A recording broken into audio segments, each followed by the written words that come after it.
George was excited because he was going to see his very first baseball game. Marco's team, the Cubby Bears, versus the Tiger Babies.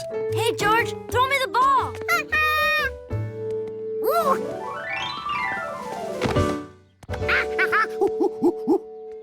I just wish I could bat as well as I catch. I still have never hit a home run. You'll do it someday, Marco. And in the meantime, you're still our favorite shortstop. Come on, George. I'll introduce you to the coach. Bye, Mommy, Papi. Bye. Have a good game. Hey, Coach. This is my friend George. Put her there, kid. If I'm going to get good at batting, I need more practice. Would you mind pitching? Hey, who's running this outfit? Nah, it's a good idea. What about you, kid? You want to warm up with the team?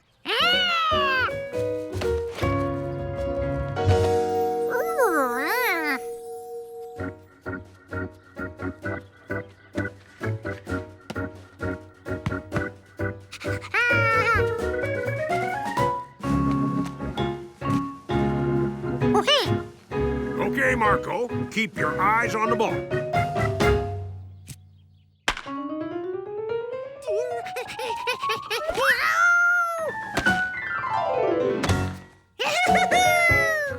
Nice glove work, kid.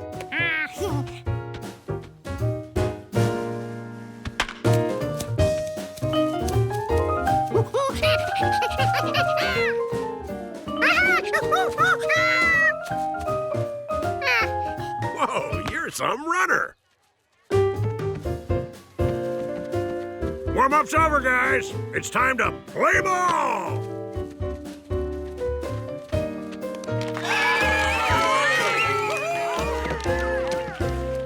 Hello, baseball fans. Looks to be an exciting contest of bears versus babies. It says our scorekeeper has a boo-boo and can't make it. George could be scorekeeper. You think you can do it, kid? You have to hang a new number each time a team scores a run. Then what are you waiting for? Go keep score!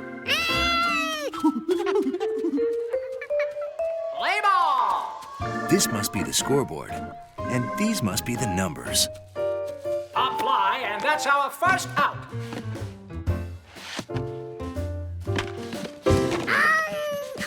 Three strikes, out number 2.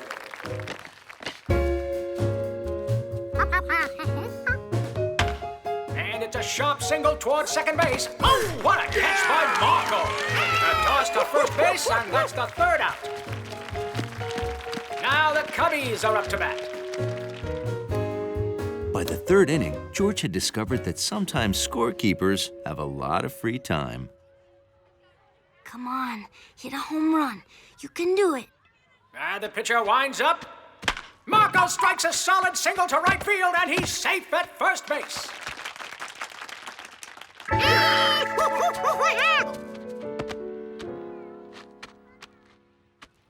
Oh, a strong hit down the right field line. And the right fielder is having a little trouble finding the ball. Run, run, go! Will Marco be able to score from first base? Safe at home! That's one run for the Cubby Bears thanks to Marco's sensational slide. Time to put up a number.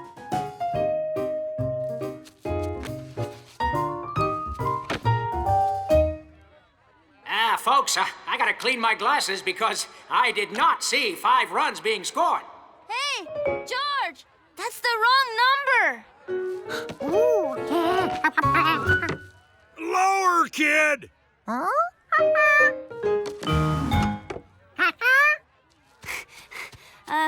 George, you're really good at hanging numbers, but now they have to go in the right order.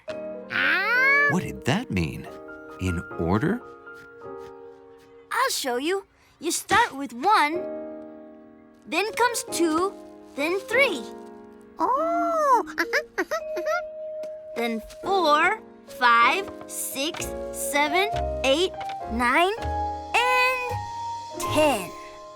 That's the right order. I guess it's a lot to remember.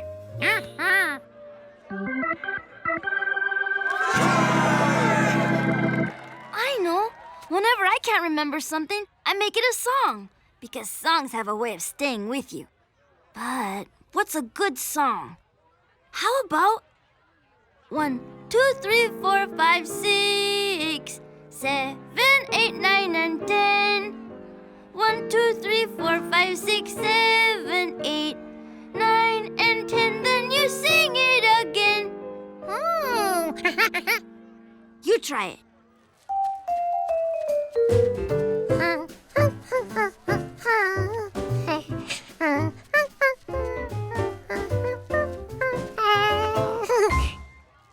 Good job, George. Looks like the Tiger Babies are in a position to score. Safe at home. Now that George was a numbers pro, he was having a great time keeping score, watching the game, and rooting for Marco to hit a home run. Here's the pitch. Looks like it could get out of here. It's going. A fantastic grab by the outfielder. That was the third out. Now the Tiger Babies are up. Sorry, hungry people. My mom's on the phone and I have to talk to her. I wish there was someone who could help you, but there isn't. Really? You can help? Awesome! But first I have to see if you're qualified. It fits! You got the job. Good news, people. This very nice monkey is taking my place. I just served customer number 7, so 8 is next. Hey, Mom, what's up? After 7 comes 8, then 9, then 10. This was going to be easy.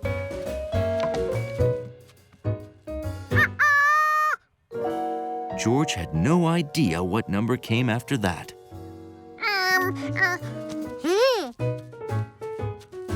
Excuse me, I'm number 16. I should get my drink before 17 gets his pretzel. Hold on! You can't serve 16 before you serve 14. What about 13, monkey? 12 comes before 13. 11 is next. Calm down, people. What's the problem? He's serving us out of order. Seriously? Do you know your numbers?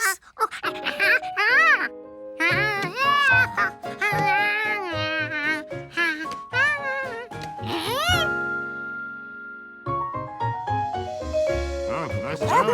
Good job. Cool. So what comes after 10? Well, I'll show you. It's easy. Just cover the first part of the number with your hand and look at the second part. See? 1, 2. So 11, then 12.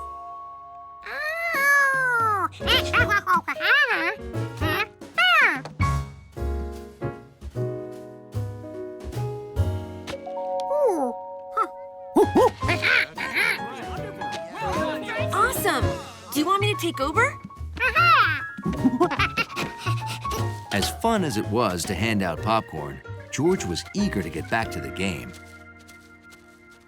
Hey, kid, where you been? Oh, never mind that. It's clutch time. It's the last inning, bottom of the ninth. The score is tied 4-4. There are 2 outs, and Marco's up to bat. But he hurt his foot playing shortstop, and now he can't run. Can you run the bases for him? So if I hit the ball, will you run for me? Thanks, kid. Let's go! This is it, folks. After 2 scoreless innings, it's the Cubby Bears' last chance to break the tie. Wish me luck, George. Strike 1. Strike 2. Just a reminder, folks. 3 strikes and you're out.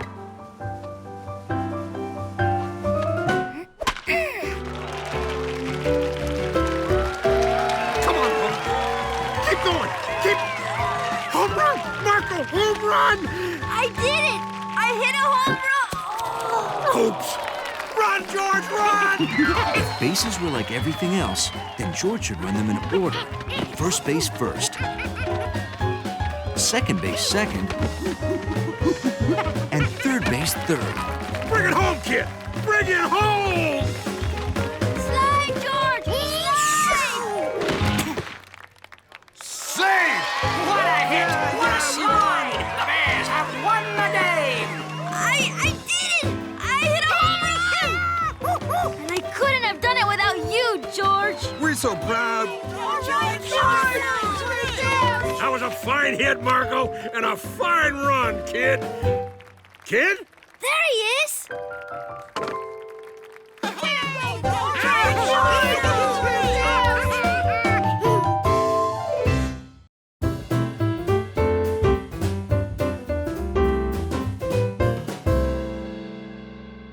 On sunny, snowy days, George usually got up bright and early.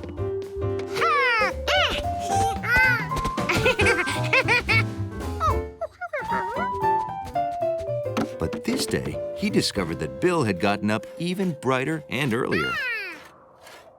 Hey, George!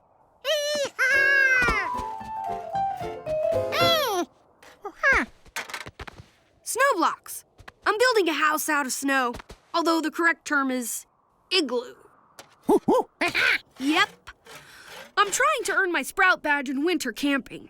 And to do that, I have to build an igloo and sleep in it overnight. Suddenly, that was exactly what George wanted to do. Build an igloo and sleep in it, just like Bill. You want to help me?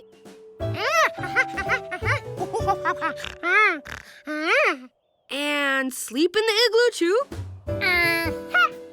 Why not? Let's get started.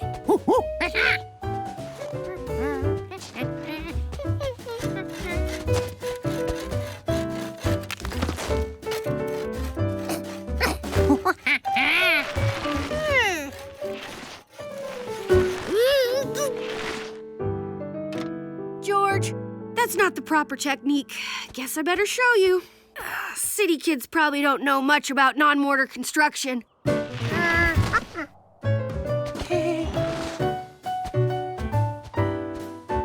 See? The first thing you do is mark a circle in the snow.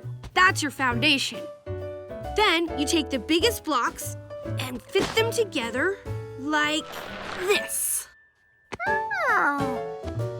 Bill showed George how to build up the igloo walls block by block, making sure that the top layer overlapped the bottom.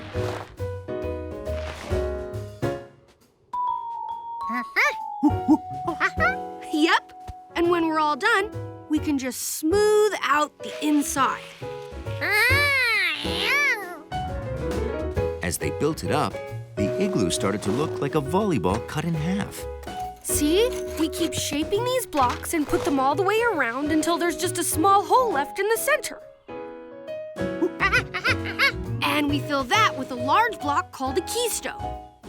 You have to cram it in so it'll hold the walls in place. Now, I'll just make a few air holes. And once we fill all these cracks with snow, it'll stay pretty warm. Yep, we're done. Let's go check it out. George was so excited. He had never been in an igloo before. The inside of the igloo was smaller than George thought. He had wanted a fun igloo. One that was big enough for a bed and a tuba and his friends. Sort of like his room, only better.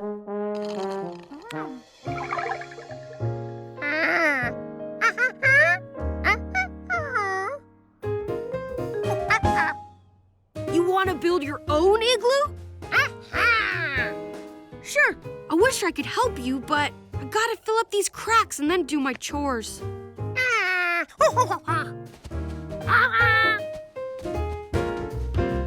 So George started on his second igloo of the day, with help from the man with the yellow cap. But this time, he built it wider. taller and brought in some furniture.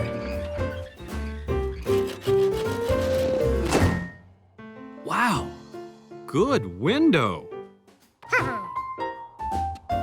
Are you sure you want to spend the night in here, George? Okie doke. I guess it's time to make the cocoa. Hey, George. How's it? Whoa, this is huge. You put a bed in here? And a sofa? Wow. The only thing is, it might get cold at night. The bigger the igloo, the colder it gets. George wasn't worried. He figured he'd just wear his coat to bed. 9:03 p.m. Barometer falling. Temperature holding. Good night, George! Are you warm enough? Remember, if you get cold, you can always come inside. All right, then. Be a good little monkey.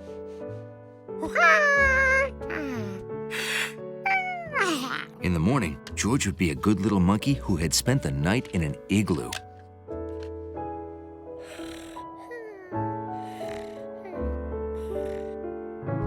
Two hours later, he woke up freezing.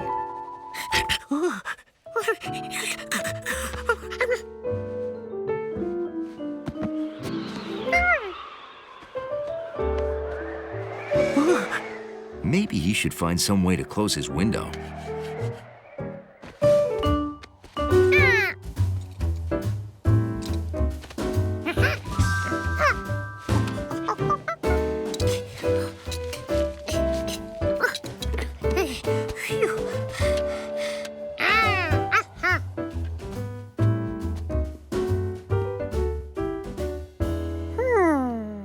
It was definitely less windy, but it didn't feel any warmer. George thought he'd go see how Bill was doing.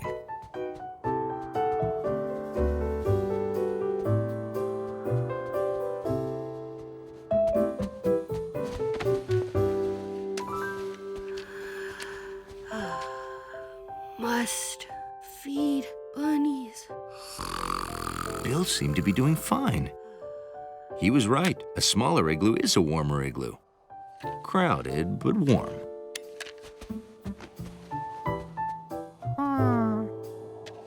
And the cracks in Bill's igloo were filled with snow, which kept out the wind.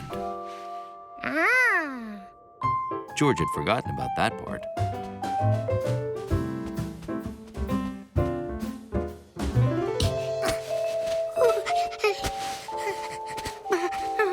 It was a little cold to be doing this, and it was too big a job.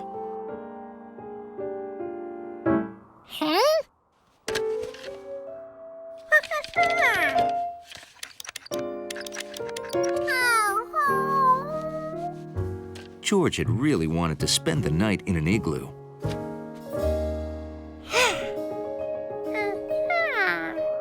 And maybe he still could.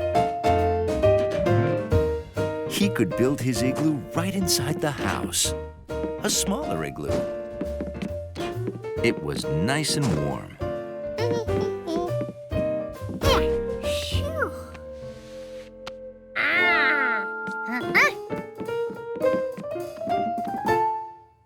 George figured he'd better turn down the thermostat so his igloo wouldn't melt.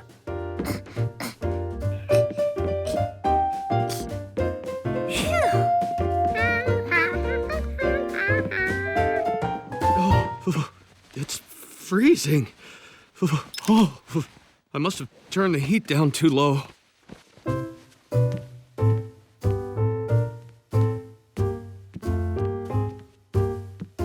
Wow, the heat is off. No wonder it's so cold. Oh.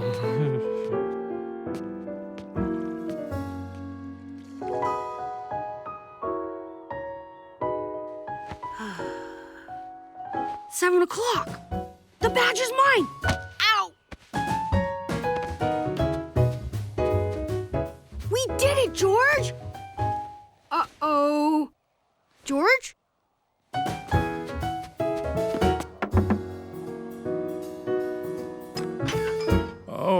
Hi, Bill. Are you sitting down? No. Okay, I don't want to alarm you, but George is not in his igloo. Don't worry. He's probably upstairs and... What? Oh, boy. George!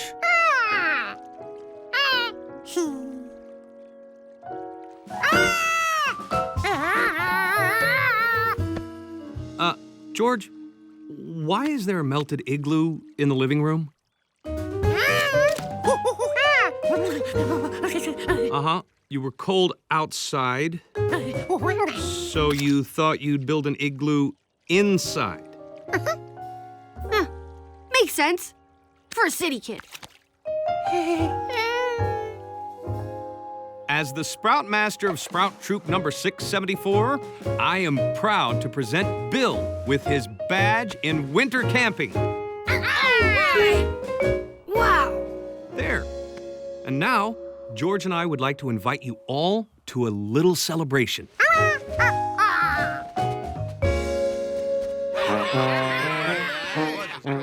George's igloo might be too cold for sleeping, but it was just right for a party. Hey, George. Got any ice for the punch?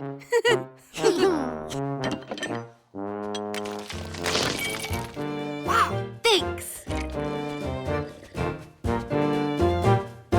And that was the start of the Monkey Igloo Social Club. Open every weekend until it melted in the spring.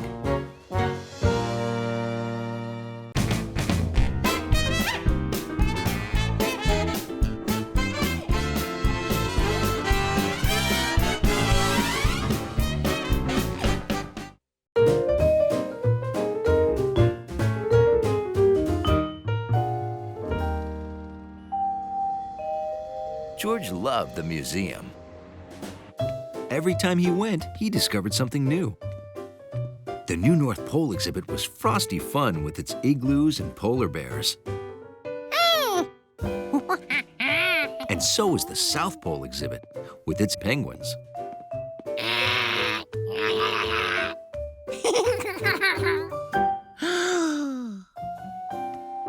But what was this exhibit?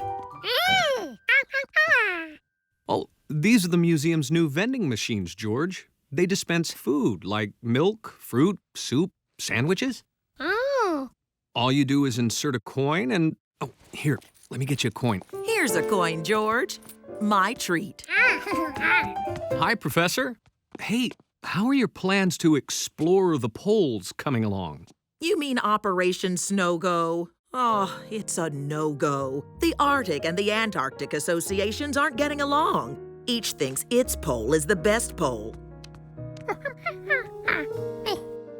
George wasn't sure if he wanted a sandwich or soup or milk or an apple. George wondered what was inside the vending machines and how they worked.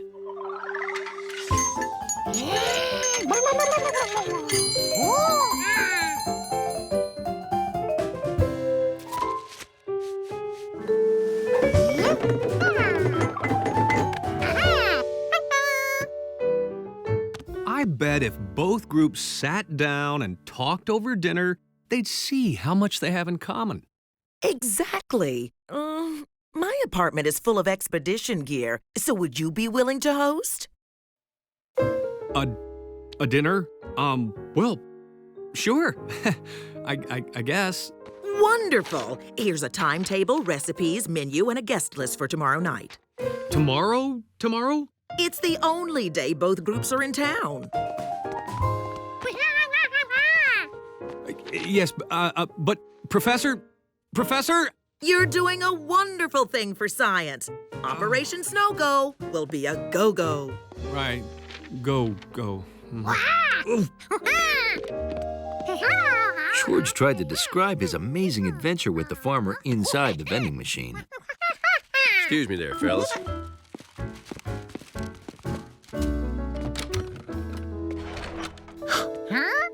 George was surprised to discover there was no farmer inside. These machines are something, huh? You just put in a coin. The wheel turns. And bingo! No doubt about it, the museum was one surprise after another. The next day, George and the man with the yellow hat followed Professor Wiseman's directions for the party. Okay, that takes care of the main course. I'll put the oven on high to speed things up. Next, please come up with something festive to break the ice after dinner. Oh, boy. It means Professor Wiseman wants us to entertain the guests.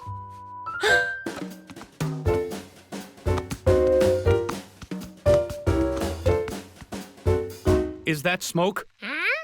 Smoke? Oh, no! That was our dinner! Okay, we can handle this. I'll just go to Chef Biscetti's and buy another dinner. Oh, while I'm gone, can you try to make the desserts? You see, it's this snow on a mountain thing with blueberries and coconut. Oh, thanks, George. Oh, can you believe I almost went out like this?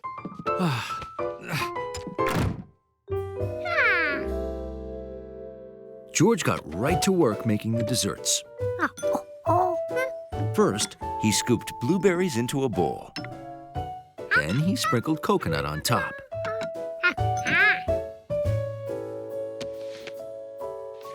Perfect. Now all George had to do was make a lot more. Wouldn't it be great if there was a vending machine that could make dessert?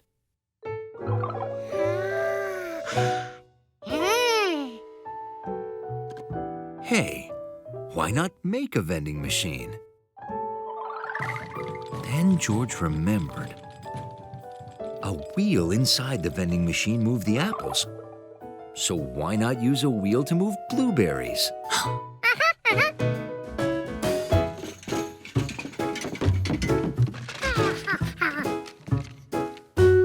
This car had wheels, but they were pretty small.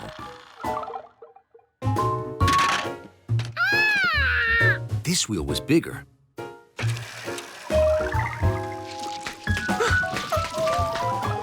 Maybe too big.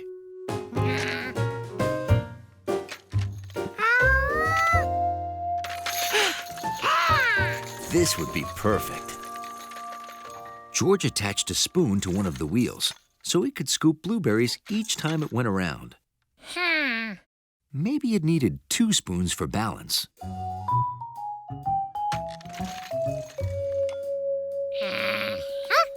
Now for the test.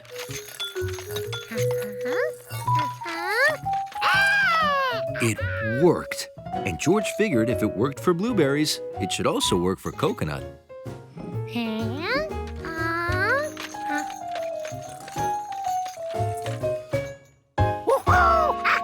George's creation worked like a vending machine, but it didn't look like one.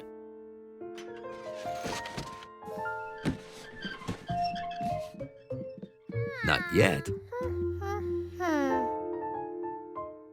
As the saying goes, one person's refrigerator box is another monkey's vending machine.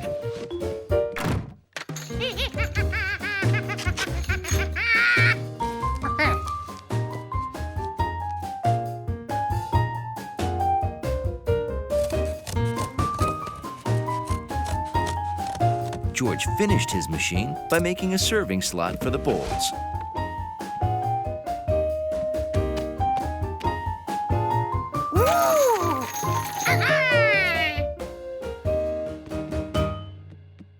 Everything looked great. But who would turn the wheels?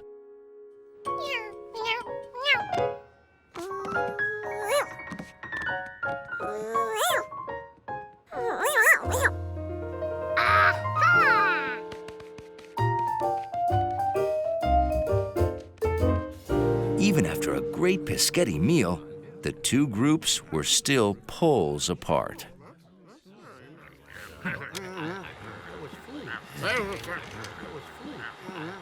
We've got to get both groups to relax and mingle. Maybe the after-dinner entertainment will help? Oops. I forgot all about that. Sorry. Right, dessert. Yes, George, we're ready. May I have everyone's attention, please? I want to thank Professor Chilla de Winter and Professor Dewey Friesem. I represent the North Pole, of course. The one on top of the world. It all depends on how you hold the map. Yes, well, thank you for joining us tonight. And may I just say, what is that? Is that a vending machine? Wow! George's special dessert started with a special coin. Gnocchi's love of toys was exactly what the George-O-Matic needed. Look at that. It's amazing. Wonderful. Thank you. Oh, why, this is snow on a mountain. My mommy used to make that. Mine too. Oh, what do you mean you forgot the entertainment? This is perfect.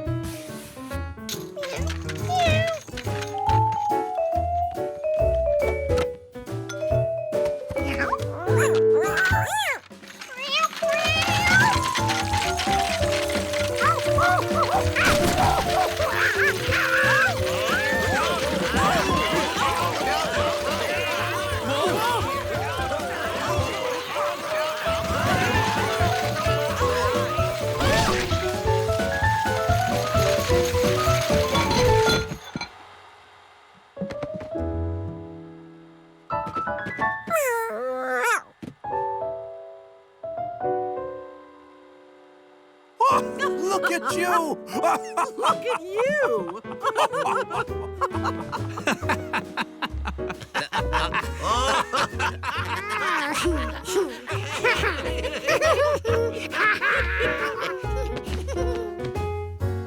It's like the Arctic in here. I'd say more like the Antarctic. Oh, frostbite and icicles. Snow is snow, right? Right. Put her there. Happy to. Well, George, thanks to you, Operation Snow Go is going. George? As for George, he was busy perfecting his plans for the next George-O-Matic.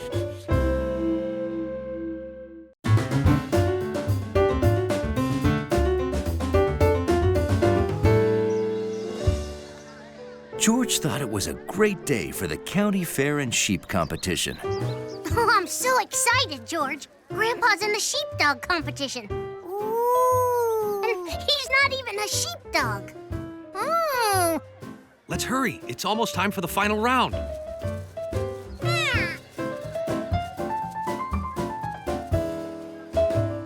It was hard for George and Allie to hurry at a spring fair. There were tractors to play on and prize-winning turnips to admire.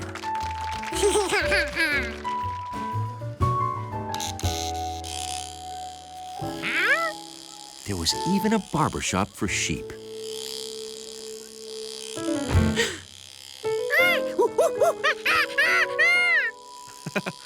Don't worry, George. The sheep's hair will grow back. Besides, now that summer's coming, the sheep wants to get rid of that heavy coat.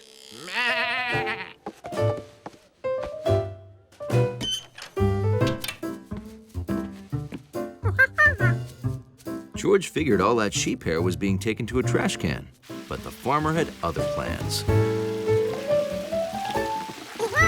A sheep's hair is called wool, and after you wash it, you comb it out.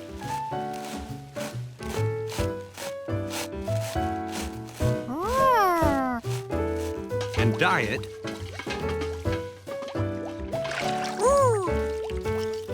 Then spin it into yarn and use it to make things like sweaters, socks, and blankets.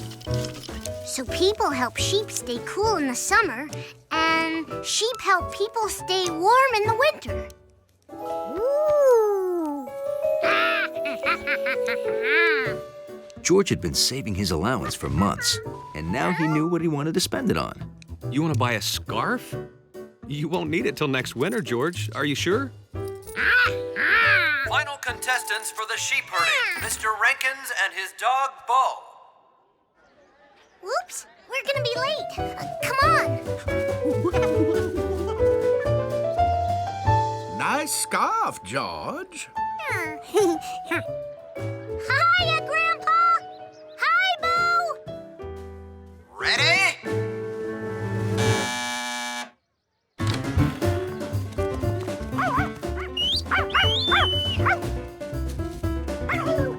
So, who's winning? Us or the sheep? Well, it's up to Bo to herd the sheep around those barrels and into that empty pen. And Bo knows what to do because of your grandpa's whistling. Now, those whistles are actually commands for Bo to follow. He just whistled head toward the sheep and then get them closer together. If he can get the sheep in the pen before 2 minutes are up, they've won. Farmer Rankins wins!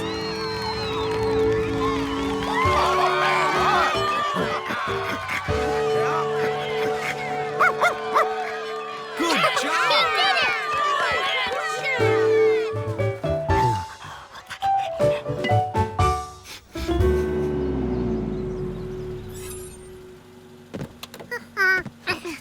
Thanks for the fun day, Mr. Yellow Pants. It's too bad you didn't get a scarf, though. I bet I know what color you'd like. Maybe next time. Hey, I have to finish some errands, George. I won't be long.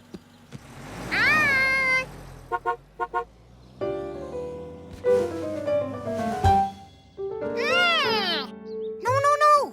You have to pull it hard and fast. That's the only way to fix it. Like this.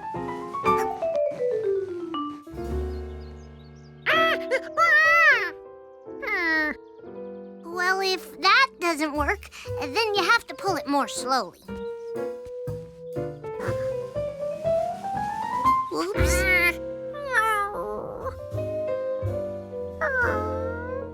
It's wrecked all right.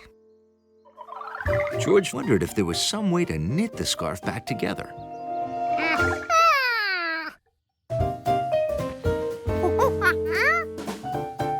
Oh, yeah! Let's go find my grandma. She can fix all kinds of stuff. Grandma, are you home? Grandma!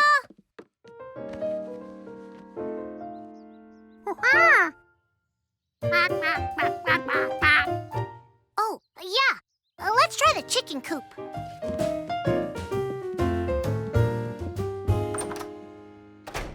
Never leave yarn around where a jumpy squirrel can find it. Yarn makes a very soft nest. I'll be happy to fix your scarf, George. Where's the yarn?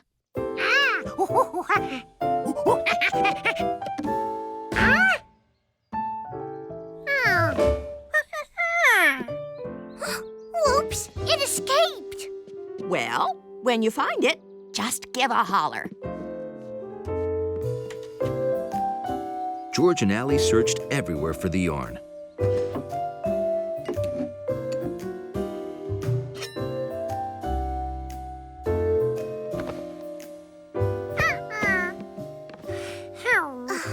Oh, it's gone, George.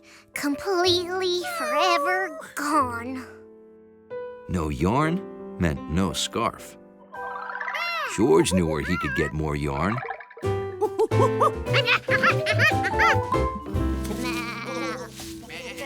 Hiya, George. Hi, Allie. Come to visit the sheep? George would like some wool, please.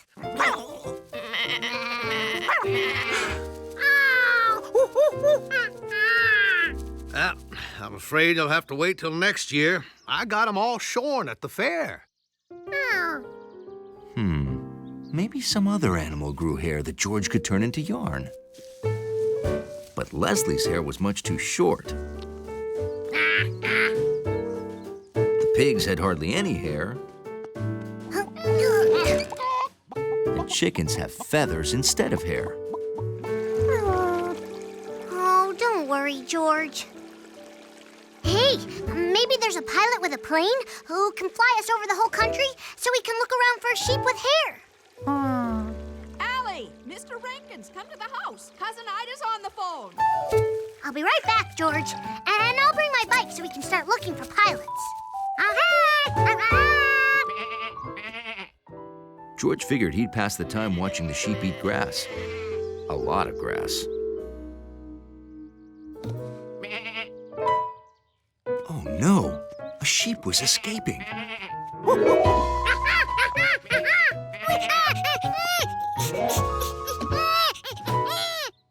Bo didn't seem to understand monkey.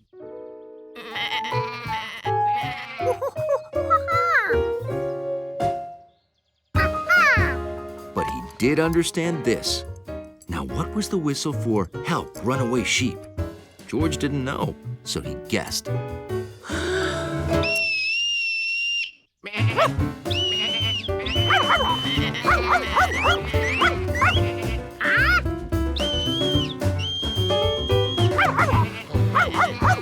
Wrong guess.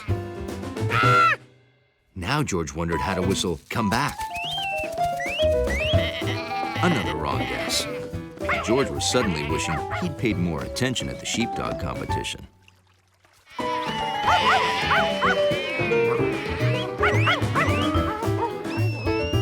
tried every whistle he could think of to get Bo to turn the sheep around.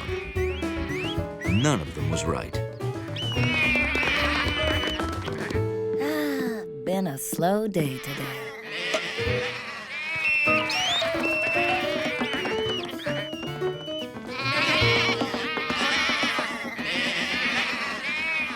You were saying? Never mind. The sheep ended up at George's house.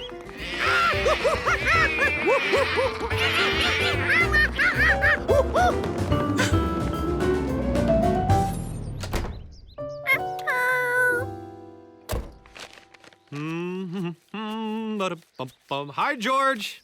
Anything interesting happen while I was gone?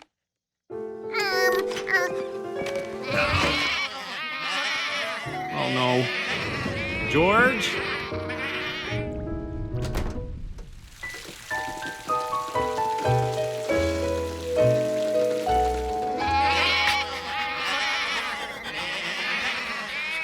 Don't worry, Mr. Rankins. Yes, we have your sheep, and they're all safe. George, could you get those sheep away from the tuba? Go on, go on. Boy, am I grateful. That storm blew a bunch of trees down in the pasture. If George hadn't found shelter for the sheep, they might have gotten hurt. Huh? You hear that, George? You're a hero, monkey. We went to a friend's to get a thank you gift. Allie knew just what you wanted. Wool! And lots of it. We can dye it any color you want. I'll teach you how to knit. You'll have a new scarf in no time. And that was how George not only made a new scarf for himself, but also one for the man with the yellow hat. A long scarf. And I think you picked the right color.